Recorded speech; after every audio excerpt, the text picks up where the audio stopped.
Hi guys, so maghahapunan na ako. Meron ako ditong shawarma at cola na bigay nila. So, pero bago ako kumain, magre-react muna tayo dun sa plot twist ng PBB talaga naman.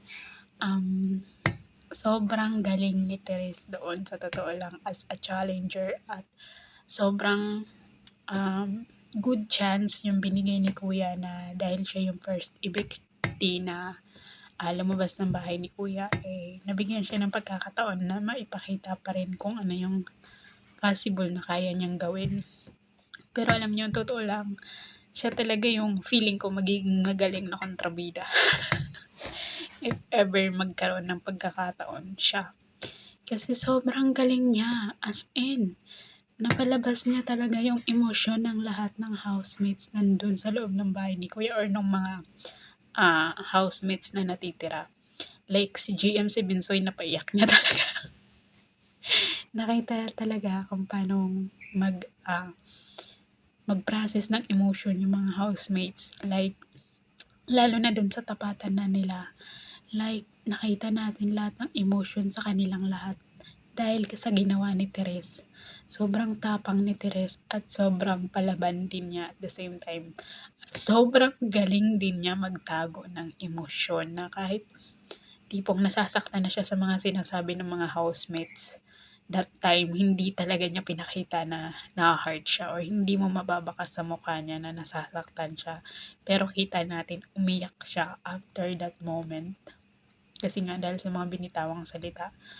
Pero, nakita din natin yung ginawa niya na napalabas niya talaga yung emotions ng mga housemates like si Piang, sobrang nakita natin kung paano siya maging palaban.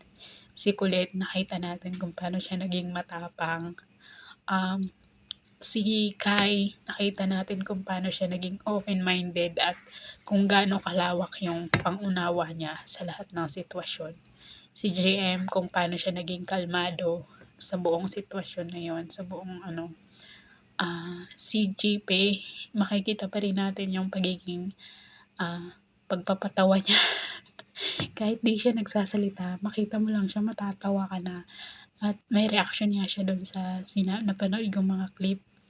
May reaction siya dun sa pagkakasabi ni Kulit na hindi kayo fake, parehas, kasi parehas kayong tao. So, parang nagulat siya kasi pabitin na sinabi ni Kulit yun.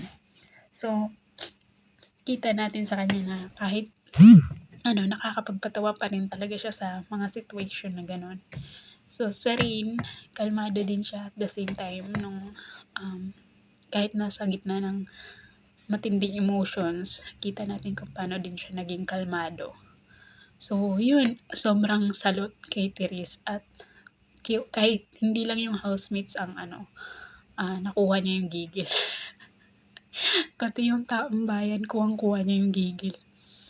Kasi, kita naman natin, di ba, kung paano umiyak si Binsoy, si GM nung umpisa, kung paano umiyak si Piang after nung tapatan. So, talagang kuha niya talaga yung gigil ng mga housemates at labas talaga yung emotions ng mga housemates sa ginawa nila. At sa lahat ng challengers, si Therese lang talaga yung naging matapang gawin yun. Like, oo, nandun sina Dong Fat, pero may soap pa rin sa side nila na nakikita kasi nga umiiyak sila or pinapakita nilang naapektuhan sila. Si Jazz, lalo na si Jazz, napaka-soft-hearted niya. Hindi niya kayang magbitaw ng salita na masasakit or against doon sa mga dati niyang kasama. Ganun din kay Jaren. Kahit si Jaren nagpapakita ng konting katapangan, pero apektado pa rin siya. Pero kay Therese, hindi mo talaga mababakat na nasasaktan na siya deep inside, pero nagawa niya pa rin i-manage na wag maging emotional sa lahat ng binibitawan niyang salita or sa lahat ng sinasabi sa kanya ng mga housemates. So, sobrang galing. Sobrang galing ni Therese. So, yun lang.